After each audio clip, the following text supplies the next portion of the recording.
Primeira carta de Paulo aos Tessalonicenses, capítulo 2. Oremos. Pedimos, nosso Deus, que o Senhor ilumine o nosso entendimento quando nos debruçamos sobre Tua Palavra, dê que ela fale ao nosso coração. Em nome de Jesus. Amém. Queridos, no domingo passado nós iniciamos uma série na primeira carta aos Tessalonicenses, vendo as circunstâncias em que a igreja de Tessalônica foi fundada. As circunstâncias estão narradas no livro de Atos, capítulo 17. Paulo chega à cidade de Tessalônica, durante 3 semanas, por 3 sábados consecutivos, ele vai na sinagoga pregar o evangelho. Um grande número de judeus e não judeus se convertem a Jesus Cristo, mas então os judeus incrédulos fazem um grande levante na cidade contra o apóstolo Paulo e contra aqueles que tinham crido na mensagem dele, de maneira que Paulo é obrigado a sair da cidade para não ser morto, é obrigado a fugir da cidade para preservar a sua vida. E a ameaça não foi somente a Paulo, mas também a vários dos seus companheiros, inclusive Jason, que era um dos convertidos, foi detido pela polícia, levado para interrogatório, finalmente pagou uma fiança, foi livre, e vocês encontram o relato lá em Atos 17. Paulo, então, tendo saído de Tessalônica, tentou voltar várias vezes para continuar o trabalho de discipulado, foi impedido. Ele diz na segunda carta que foi o diabo, Satanás, que lhe barrou o caminho. Nós não sabemos exatamente quais meios o diabo usou. O fato é que Paulo estava preocupado. Finalmente ele consegue notícias dos novos convertidos através dos seus amigos, Silas e Timóteo em particular. Timóteo encontra Paulo e diz que a igreja está indo bem, os novos convertidos continuam firmes na fé, apesar de todas as perseguições. Havia boatos e rumores circulando pela igreja. Esses boatos estavam sendo difundidos pelos judeus que tinham começado a perseguição, de que Paulo era um mercenário, que Paulo tinha vindo a Tessalônica, em primeiro lugar, movido por intenções escusas, e os novos convertidos estavam meio que perturbados com essa boataria a respeito de Paulo, começada pelos judeus incrédulos. E eles também tinham algumas perguntas para Paulo a respeito de alguns pontos doutrinários. Paulo, então, escreve essa primeira carta para agradecer a Deus que eles estão firmes, para encorajá-los a permanecer, para explicar as motivações que os levaram a Tessalônica e também para responder às perguntas que eles tinham e aproveitar para doutriná-los em outros pontos. Na exposição do capítulo 1 que nós fizemos no domingo passado, nós vimos que Paulo agradece a Deus pelos crentes de Tessalônica, menciona que sempre se lembra deles nas suas orações e diz da sua convicção de que eles são eleitos de Deus. Uma declaração que parece ousada. Quando Paulo chegou em Tessalônica, ele não sabia quem eram os eleitos de Deus. Mas agora, na carta que ele escreve, ele diz: eu sei que vocês estão entre os eleitos. Em seguida, ele dá os motivos para a sua convicção. A maneira como a palavra de Deus foi acolhida por eles, o fato de que eles a receberam com muita convicção, que eles se tornaram imitadores de Cristo e de Paulo, ou na ordem contrária, de Paulo e de Cristo, e que também se tornaram modelos para outras igrejas. E também Paulo apresenta as evidências da sua conversão, que foi que eles deixaram a idolatria e se voltaram para o Deus vivo e esperavam a volta de Cristo. Assim, Paulo os confirma, conforta e fortalece em meio às muitas perseguições que eles estavam passando. No capítulo 2, Paulo começa a responder aos questionamentos, aos rumores que haviam sido levantados quanto aos motivos pelos quais ele foi pregar em Tessalônica. É disso que ele se ocupa no capítulo 2. Nosso alvo nessa noite, então, expondo esse capítulo, é entender a defesa que Paulo faz dos motivos que o levaram a pregar o evangelho na cidade de Tessalônica e, ao final, fazer algumas aplicações para nós. O assunto é extremamente importante porque pastores, missionários e obreiros e crentes em geral são vistos com suspeita e desconfiança pelo mundo, especialmente depois que igrejas vincularam a questão financeira ao ministério pastoral. Então há essa desconfiança sobre os motivos dos obreiros, dos pastores e dos missionários. Por isso que esse assunto é extremamente relevante. Bom, entre as suspeitas que estavam sendo levantadas contra o apóstolo Paulo pelos judeus incrédulos,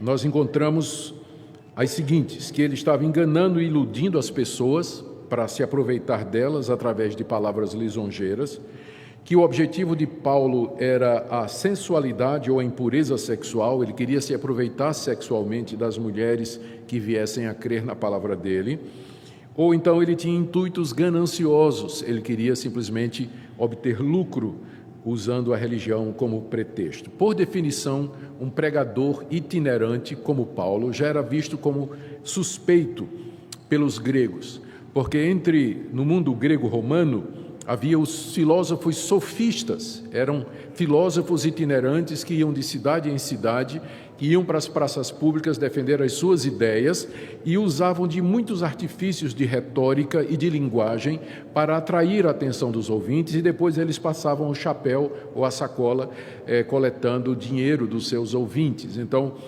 quanto mais eficazes e eficientes eles eram em comover as multidões através da arte da retórica, maior é a oferta que eles conseguiriam arrecadar.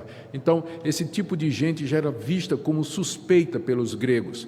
E Paulo, exatamente porque ele ia de cidade em cidade pregando o evangelho, juntando discípulos e organizando igrejas, era classificado por muitos como apenas mais um sofista, mais um daqueles filósofos ambulantes que ganhavam a vida através da retórica, quando na verdade a intenção deles, em vez de convencer as pessoas, na verdade era se locupletar, era se aproveitar deles. Paulo aqui então escreve com o objetivo de responder a esses boatos que haviam a respeito das suas motivações. Ele começa dizendo, ou lembrando aos Tessalonicenses, as circunstâncias em que ele chegou na cidade, versos 1 e 2. Irmãos, vocês sabem muito bem que a nossa chegada no meio de vocês não foi em vão. Pelo contrário, apesar de maltratados e insultados em Filipos, como vocês sabem, tivemos ousada confiança em nosso Deus para anunciar a vocês o Evangelho de Deus em meio a muita luta. Paulo lembra aos Tessalonicenses que a estada dele lá não foi em vão, não foi infrutífera, como eles mesmos sabiam. A prova é o surgimento da igreja, composta daqueles Tessalonicenses, judeus e não judeus, que creram em Paulo e creram em Jesus Cristo como seu Senhor e Salvador. E isso depois que Paulo havia passado por uma experiência traumática na cidade de Filipos, como ele diz aí no verso 2, apesar de maltratados e insultados em Filipos, como vocês sabem, tivemos ousada confiança em nosso Deus para anunciar a vocês o Evangelho de Deus em meio a muita luta. Antes de ir a Tessalônica, Paulo tinha pregado o Evangelho na cidade de Filipos, e o relato está lá no capítulo 16 do livro de Atos. Depois que Paulo libertou uma mulher, uma jovem, de um espírito adivinhador, os donos da jovem, porque ela era uma escrava, fizeram um protesto contra Paulo. Paulo foi preso e o texto nos diz lá que Paulo e Silas foram chicoteados, foram esmurrados, brutalizados e foram lançados na prisão por conta disso. Mais adiante, Paulo vai apelar para o seu direito de cidadão romano e então ele finalmente é livre, mas não antes de ser maltratado, ultrajado e injuriado na cidade de Filipos. Ou seja, Paulo tinha tudo para desanimar e desistir da carreira de mercenário, porque era um dinheiro muito sofrido. Se a intenção de Paulo era ganhar dinheiro com isso, então, eu não sei se valia a pena. Se em cada cidade você tinha que apanhar, ser preso, levar chibatada, chicotada, passar a noite na prisão, um mercenário não é o tipo de pessoa que faz isso.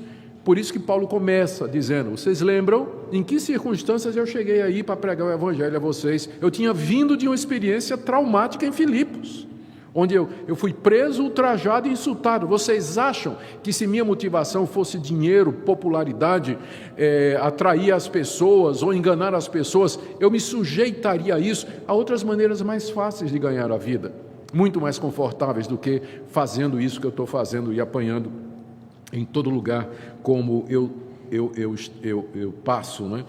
Ou seja, apesar de tudo que eu passei, diz Paulo aqui nos versos 1 e 2, eu tive ousada confiança em Deus para ir até Tessalônica e anunciar o Evangelho de Deus a vocês.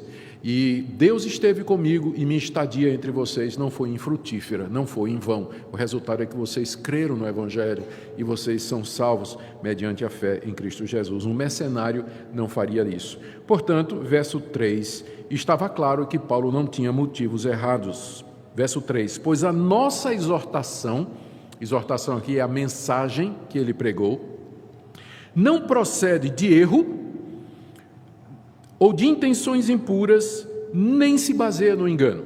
Aqui estão as 3 motivações erradas que eram atribuídas a Paulo.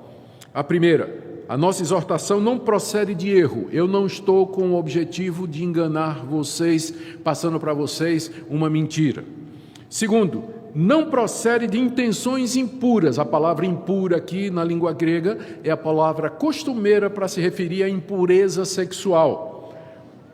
Daí a nossa conclusão a nossa dedução, que Paulo estava sendo acusado de usar o prestígio dele, a verbosidade dele, a capacidade dele de falar para atrair mulheres e se valer delas sexualmente, como aconteceu na história da igreja e acontece até o dia de hoje.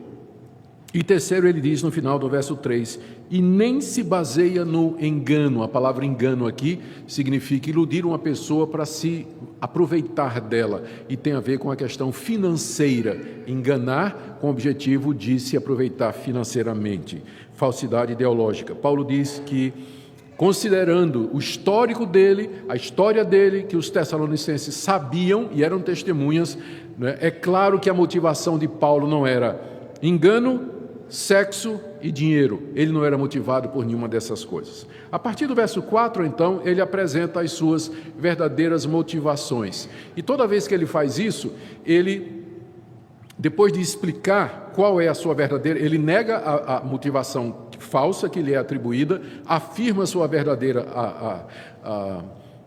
intenção. Ele apela a Deus para a testemunha e apela também para os tessalonicenses. Vocês sabem disso, porque eu estive aí no meio de vocês. Ele faz isso 3 vezes, são 3 coisas. Vamos tentar ver uma por uma rapidamente. Primeiro, meu objetivo, diz Paulo, não foi agradar a homens quando eu fui aí, mas agradar a Deus, versos 4 e 5. Pelo contrário, aqui ele está fazendo o contraste com o que ele disse no verso 3, não foi engano, não foi erro e não foi intenção impura, pelo contrário, visto que fomos aprovados por Deus a ponto de Ele nos confiar o Evangelho, assim falamos não para agradar as pessoas, e sim para agradar a Deus, que prova o nosso coração. A verdade, como vocês sabem, é que nunca usamos linguagem de bajulação. Aqui o apóstolo Paulo diz que ele tinha consciência de que Deus o havia aprovado para pregar o Evangelho, como ele diz aí, não é? Logo no início do verso 4, fomos aprovados por Deus a ponto de Deus nos confiar o Evangelho. Paulo tinha consciência disso, ele se refere ao seu chamado. Deus o chamou quando ele era um perseguidor da igreja, um inimigo, um incrédulo, e Deus não somente o trouxe a si e o reconciliou, mas lhe deu a tarefa de ser o apóstolo dos gentios. Deus confiou o Evangelho a Paulo. Paulo tinha consciência disso, que ele era homem de confiança de Deus. É como se ele dissesse, vocês acham que eu vou trair a Deus, o Deus que me confiou o Evangelho? O meu alvo, portanto, nunca é agradar homens, mas meu alvo é agradar a Deus, o Deus que me chamou e que me confiou o Evangelho. Essa é a minha motivação, agradar a Deus acima de tudo. Isso porque Paulo sabia que Deus prova os corações, como ele diz aí no verso 4, no final do verso 4, meu alvo é agradar a Deus que prova o nosso coração. É como se Paulo dissesse, ainda que eu conseguisse enganar vocês, eu não conseguiria enganar a Deus, porque Deus prova o coração, Ele conhece o íntimo, Ele sabe as minhas motivações, então eu tenho consciência de quem é Deus e qual é o meu relacionamento com Ele. E aí ele apresenta uma evidência externa, porque até aqui ele apelou para, ele está declarando, minha intenção é agradar a Deus, e eu sei quem Deus é, Ele me confiou o Evangelho, e Ele prova o meu coração. E aí ele apresenta uma evidência externa. Vocês sabem, aí no verso 5, veja como ele diz. A verdade, como vocês sabem, Paulo se refere ao tempo que ele estava lá pregando o Evangelho, é que nunca usamos de linguagem de bajulação. Qual era a prova que Paulo apresenta para dizer assim, meu alvo é agradar a Deus e não agradar os homens? A prova é essa. Quem de vocês aí pode lembrar algum momento em que eu bajulei vocês? Bajular a gente sabe o que é, não é? É você elogiar uma pessoa, você falar bem dela, mas a sua intenção é enganar aquela pessoa. Você é hipócrita, não é? Você fala bem da pessoa, elogia, coloca a pessoa no céu, né? É igual a história daquele político, né, que chegou, daquele cidadão que era muito político, que chegou para um deputado e queria um favor e tudo mais. O senhor sabe, deputado, é que para mim as melhores pessoas que existem no mundo, a primeira delas é o senhor. Só tem 2 pessoas que são dignas de ocupar essa posição que o senhor está ocupando. O deputado, quem é a primeira? Isso é o senhor, deputado. O senhor, aí o deputado disse, e a segunda? Quem o senhor indicar? Quem o senhor indicar? Então, né, bajulando e tal. Paulo não era político. Ninguém na igreja de Tessalônica podia dizer que Paulo usou de bajulação, foi político com ele para ganhar alguma vantagem, elogio ou se promover. E eles sabiam disso. Paulo tinha provas, tinha vida para sustentar aquilo que ele estava dizendo, ou seja, que minha intenção é agradar a Deus. A prova é que eu nunca tentei agradar vocês, bajulando vocês. Essa é a primeira resposta de Paulo. A segunda, está no final do verso 5 até o verso 9, Paulo diz que nunca teve pretextos gananciosos. Olha como ele fala, pegando na metade do verso 5. A verdade, eu vou ler o verso 5 todo. A verdade, como vocês sabem, é que nunca usamos de linguagem de bajulação, refere-se à primeira crítica, e nem usamos de pretextos gananciosos. Deus é testemunha disso.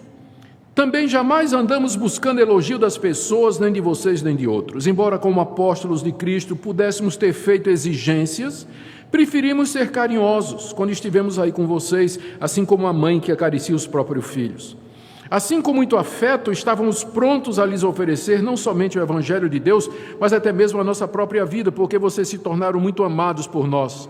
Pois vocês com certeza se lembram, irmãos, do nosso esforço e fadiga e de como trabalhando de noite e dia para não vivermos à custa de nenhum de vocês, proclamamos a vocês o Evangelho de Deus.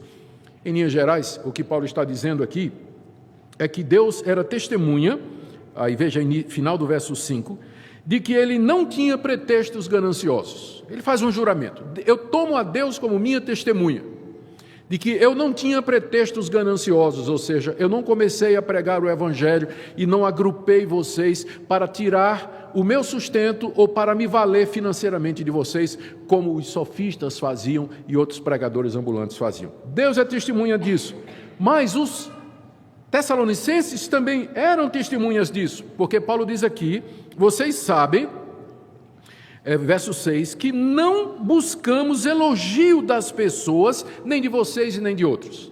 A palavra elogios é a tradução da palavra grega doxa, que significa glória. E tanto é que a Almeida, que nós costumávamos usar, ela diz assim, não buscamos glória de nenhum de vocês, ou seja, nós não quisemos ser exaltados ou glorificados por vocês através de elogios ou de bajulação. Só que a palavra ou o conceito de glória, às vezes na Bíblia, ele é acompanhado do conceito de recompensa financeira. Querer glória significa não somente querer o aplauso das pessoas, mas querer a aprovação financeira delas, o sustento financeiro, alguma coisa financeira que demonstre quão gloriosa a pessoa é. Então nós entendemos que é nesse sentido que Paulo está dizendo aqui. Eu nunca andei elogiando vocês com o objetivo de vocês, em troca, me darem alguma vantagem financeira. Ele poderia ter feito isso. Ele poderia ter, inclusive, exigido o seu sustento. Veja o que ele diz aí no verso 7. Eu, como apóstolo de Cristo, enviado por Jesus Cristo para pregar o Evangelho, eu poderia ter feito exigências. Poderia ter dito, olha, Jesus Cristo disse, quem prega o Evangelho, viva do Evangelho. Isso é perfeitamente bíblico, vocês deveriam me ajudar financeiramente, já que eu trouxe a vocês espiritualmente muito mais do que ajuda, eu trouxe salvação para vocês. Escrevendo aos Coríntios, Paulo pergunta, se eu semeei entre vocês as coisas espirituais, seria muito recolher de vós as materiais? Paulo teria o direito de exigir sustento financeiro dos Tessalonicenses, mas conhecendo o contexto, sabendo da maledicência, sabendo daqueles que estavam sempre dispostos a acusá-los, o que é que Paulo fez? Paulo não aceitou um tostão deles, Ele se sustentou trabalhando dia e noite. Veja como ele diz assim, no verso 7, depois dele dizer: como apóstolo eu podia ter feito exigências, eu preferi ser carinhoso com vocês como a mãe que acaricia os próprios filhos. Uma mãe não pede dos filhos, uma mãe dá. Então ele usa a figura da mãe. Eu fui como uma mãe, alimentei vocês sem querer nada em troca, me dei para vocês sem querer nada em troca. Eu fui como uma mãe. Verso 8: assim com muito afeto estávamos prontos a lhes oferecer não somente o Evangelho, mas até a nossa própria vida, porque vocês se tornaram amados de nós. Paulo está dizendo: eu amei tanto vocês, eu amo tanto vocês, que eu trato vocês como meus filhos, e como uma mãe que acaricia os filhos e trata os filhos, foi assim que eu me portei com vocês. E ele diz no verso 9, veja, espero que vocês estejam notando, o tempo todo ele está dizendo: vocês lembram, vocês sabem, né? Vocês são testemunhas, notaram? Quase todo o versículo ele está dizendo isso. Verso 8: pois vocês com certeza não se lembram, meus irmãos, do nosso esforço e fadiga, de como trabalhando de noite e de dia para não vivermos à custa de nenhum de vocês, proclamamos a vocês o Evangelho de Deus. Ou seja, Paulo tinha uma resposta contra fatos, não há argumentos. O pessoal dizia: Paulo era ganancioso, Paulo era movido por intuitos gananciosos. Resposta de Paulo: quanto eu recebi da igreja? Quem de vocês aí pode dizer que me sustentou, que me deu uma oferta, ou ficou contribuindo para o meu ministério? Eu nunca quis isso, eu me sustentei através do meu trabalho. É claro que em outras situações, Paulo aceitou ofertas das igrejas, como ele fez, por exemplo, com a igreja de Corinto. Quando ele estava preso em Roma, ele recebeu a oferta da igreja de Filipos.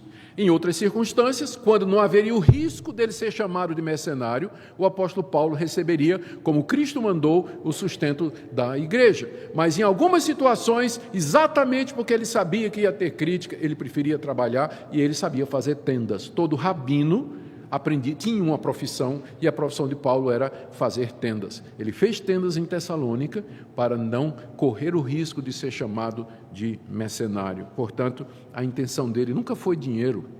Ele nunca fez o que fez porque ele queria receber dinheiro, glória daquela igreja. Terceiro, ele não tinha intenções provenientes de desejos sexuais, verso 10 e 12.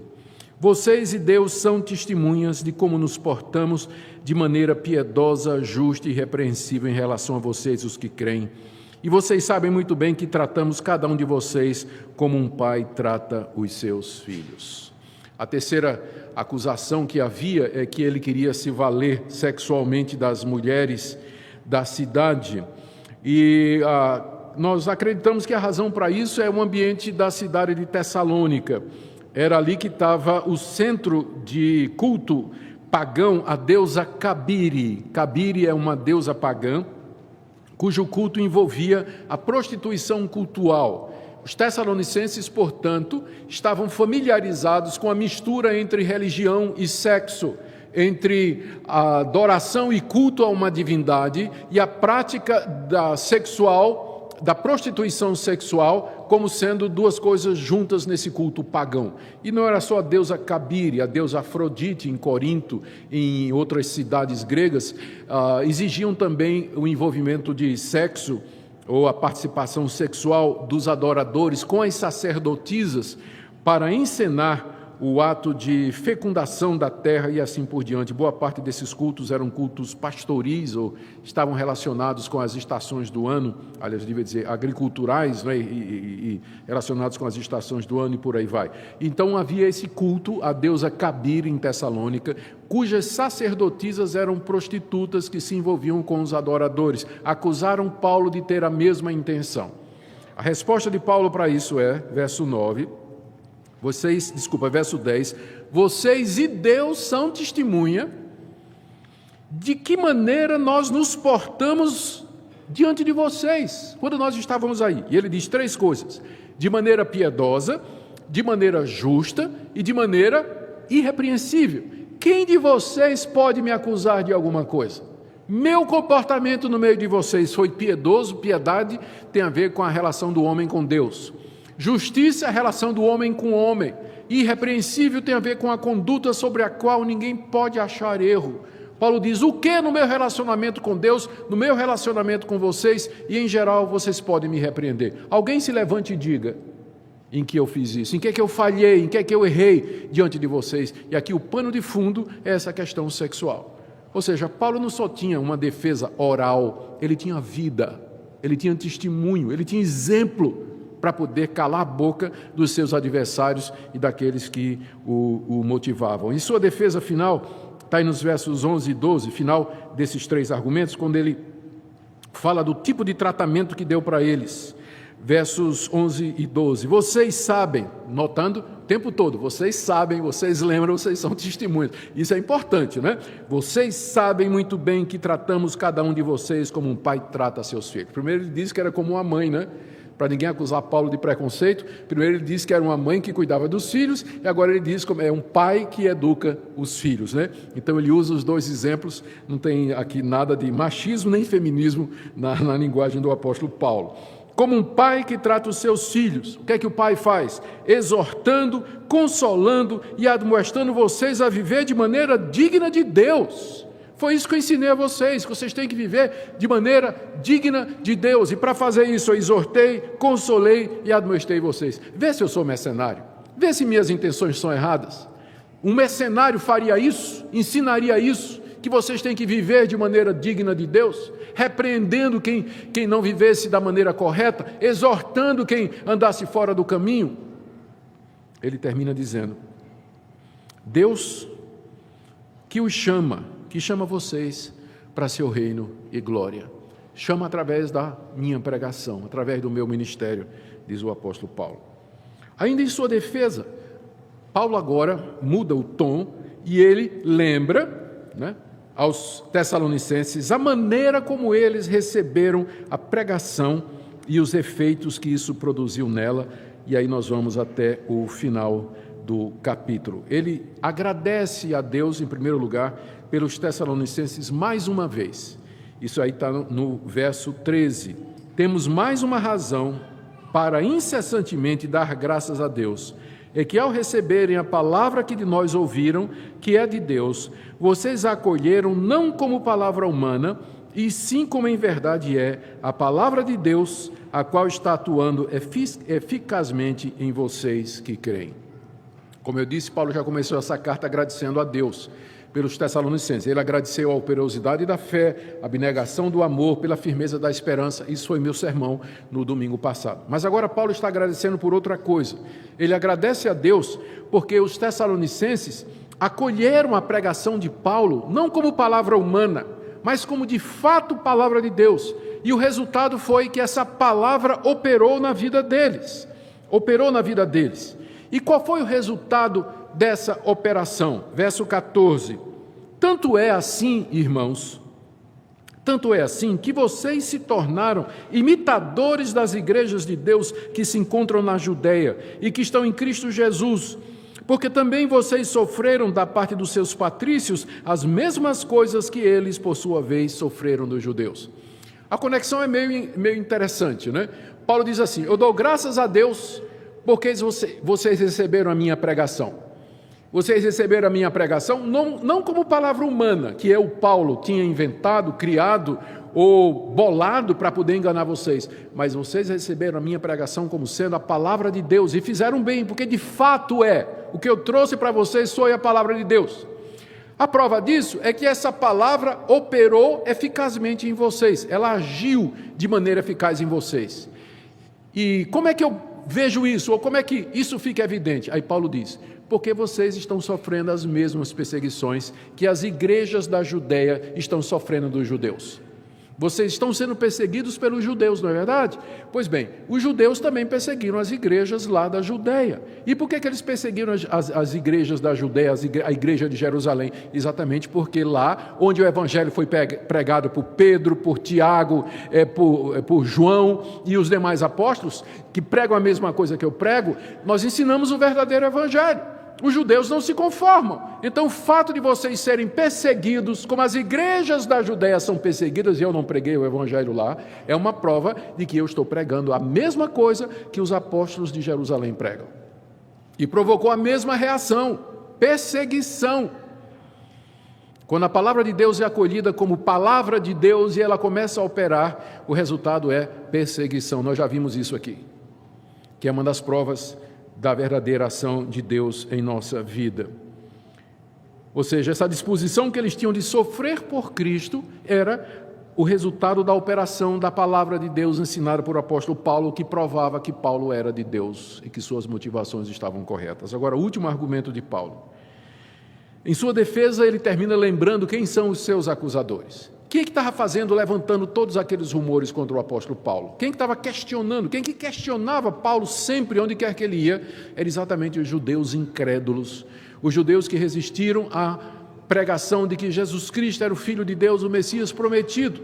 Eram aqueles judeus que lá em Jerusalém haviam crucificado o Messias, que haviam dito, crucificam, que o rejeitaram e que o condenaram, através de Pilatos, à morte de cruz. Eles não somente perseguiram a Jesus, mas os apóstolos também. Olha o que é que Paulo diz a respeito deles, quem eles eram, verso 15 e 16. Os quais, quem são os quais aí? Verso 14 fala dos judeus, né? Dos judeus. Os quais, judeus, não somente mataram o Senhor Jesus e os profetas, como também nos perseguiram, não agradam a Deus, são adversários de todos, a ponto de nos impedirem de falar aos gentios para que estes sejam salvos, a fim de encherem sempre a medida de seus pecados. A ira, porém, caiu sobre eles definitivamente.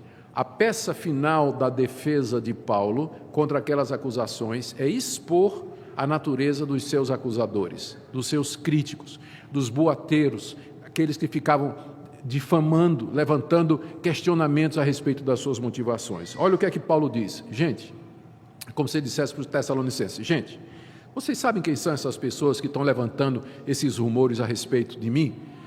Foram eles que mataram o Senhor Jesus, verso 15. Não somente isso, eles mataram os profetas, que eram os profetas do Antigo Testamento, não aquela geração, mas os pais dele, não é? Os antepassados, mataram os profetas do Antigo Testamento, mataram o próprio Filho de Deus, verso 15. E ainda no verso 15, são eles que me perseguem em todo lugar, nos perseguem. E ainda, no verso 15 a 16, Paulo diz, a verdadeira situação deles diante de Deus é essa. Primeiro, eles não agradam a Deus. Paulo sabia disso muito bem, porque Paulo tinha sido um perseguidor dos cristãos. Antes de se converter, ele estava nessa lista aqui, dos que mataram Jesus, mataram os profetas e perseguiram os discípulos de Cristo, até que Deus o converteu no caminho de Damasco. Paulo pensava que ele estava agradando a Deus. Num dos seus testemunhos nas suas cartas, Paulo diz, eu acreditava que eu estava fazendo um serviço a Deus perseguindo os cristãos, mas agora convertido ele olha para trás e diz, não, eu não estava agradando a Deus, nem eu, nem os outros judeus que perseguem os cristãos, não agradam a Deus, porque o Evangelho é de Deus, porque Cristo foi enviado por Deus, porque o Evangelho é a verdade de Deus. Ir contra o Evangelho, perseguir os que abraçam o Evangelho, é ir contra Deus, é desagradar a Deus. Então eles não agradam a Deus. Segundo, eles são adversários, de todos os homens, são inimigos da humanidade. Aquela geração, é claro que nós aqui não estamos, não vamos fazer generalização para todos os judeus, né, que seria semitismo, né, antissemitismo, mas ele está falando daquela geração ali, daquele povo, aquele momento ali, aquele corte da história dos judeus. Ele diz, esses aqui que mataram o Senhor Jesus e perseguem os apóstolos, não agradam a Deus e são inimigos de toda a humanidade. Por quê? Porque eles impedem que o Evangelho seja ensinado aos gentios. Eles impedem que o Evangelho seja ensinado entre as nações. O Evangelho que vai salvar aquelas pessoas, tirá-las da condenação e do inferno, eles não querem que o Evangelho seja pregado aos gentios, por isso que eles nos perseguem. E assim Paulo diz no verso 16, eles estão enchendo sempre a medida dos seus pecados. Começaram lá no Antigo Testamento, rejeitando Moisés, rejeitando os profetas, rejeitando a revelação de Deus, rejeitaram Jesus, rejeitaram os discípulos de Jesus e agora nos perseguem. Eles estão enchendo a medida dos seus pecados, ou seja, eles estão acumulando contra si a ira de Deus, que Paulo diz no final do verso 16, a ira, porém, caiu sobre eles definitivamente. Essa é uma passagem difícil de interpretar. O que Paulo provavelmente está dizendo aqui, ele está falando o que a gente chama no passado profético. O passado profético é quando o profeta olha para o futuro e descreve o futuro de uma maneira tão certa e tão real que ele fala no passado. O melhor exemplo é Isaías capítulo 53. Todo mundo conhece essa profecia. Ali o profeta Isaías está profetizando da morte do Messias e a maneira como ele morreria. Mas como é que Isaías descreve a morte do Messias no capítulo 53? Não no futuro, mas no passado. Ele foi moído pelas nossas transgressões, ele foi ferido pelos nossos pecados, o castigo que nos traz a paz caiu sobre ele, ou seja, ele está se referindo a um evento que ia acontecer 600 anos depois, mas ele fala como se já tivesse acontecido. Por quê? Porque é certo que vai acontecer. Porque quem revelou o futuro foi Deus, e nesse sentido o futuro é tão certo como o passado. Então esse artifício nós chamamos de passado profético, é quando os profetas falam de coisas futuras, mas usando o passado. Apocalipse de João olhando para o futuro e diz: caiu a grande Babilônia. A grande Babilônia era Roma. Roma estava em pé quando João falou isso, mas ele viu a queda de Roma. Caiu, quando estava de pé, mas é o passado profético. Então, quando Paulo diz aqui, a ira de Deus caiu sobre eles definitivamente, Paulo está falando provavelmente da destruição de Jerusalém, que aconteceria cerca de 20 anos depois que ele escreveu estas palavras, e que representava a ira de Deus sendo derramada sobre os judeus por conta de toda essa perseguição, de toda essa adversidade contra Jesus e contra os seus discípulos. A ira caiu sobre eles definitivamente. Ele está olhando para o futuro e vendo a queda de Jerusalém, a ira de Deus sobre aquela geração dos judeus. Queridos, o que é que tudo isso nos ensina? O que é que nós podemos aprender dessa passagem tão rica do apóstolo Paulo?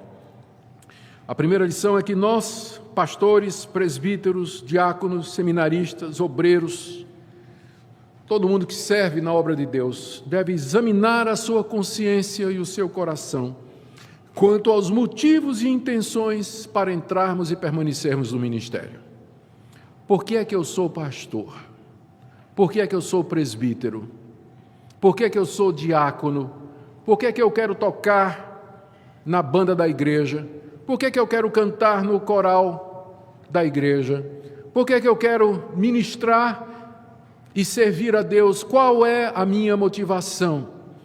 Porque lembremos que Deus está muito mais preocupado do porquê do que com o como. Por que você quer isso? Por que é que você quer servir? O que é que lhe motiva? O que é que lhe leva a querer servir a Deus na função em que você está? Esse texto é um desafio para todos nós. Segunda coisa, ainda para líderes. Estejamos prontos, não somente para nos defender usando palavras, mas nos defender apontando para as nossas atitudes. Temos nós atitudes e uma vida que comprova aquilo que nós dizemos que é a nossa intenção? O que eu quero dizer é o seguinte, meu irmão, não adianta você só dizer, Deus conhece o meu coração, Deus é minha testemunha de que eu desejo, que eu estou servindo só porque eu amo a Deus. Paulo fez muito mais do que isso, meu irmão. Ele disse sim, Deus é testemunha das minhas intenções, mas ele apresentou provas, ele apresentou conduta. O tempo todo ele está dizendo, vocês sabem, vocês lembram, vocês viram, vocês são testemunhas. Então, a minha palavra tem que ser suportada, apoiada pela minha conduta, porque meus atos falam mais alto do que minhas palavras. E isso que vale para líderes, vale para os cristãos em geral. Você tem que não somente ser reto diante de Deus, mas também diante dos homens. Tem que estar preparado para isso também. E por último, queridos irmãos, aqui nós vemos como Deus vai usar, e Ele quer usar, a pregação do Evangelho, o ensino da palavra, para chamar o seu povo a si, para reunir um povo para o louvor da sua glória. É através desses meios que Deus edifica a sua igreja, e que Ele conforta o seu povo, e que Ele abençoa o seu povo e o prepara para a vida eterna. Que Deus nessa noite fale ao seu coração e que Ele possa confortar você com essas palavras depois de desafiar você a examinar as motivações mais profundas do seu coração com relação a tudo aquilo que você faz para Ele. Amém?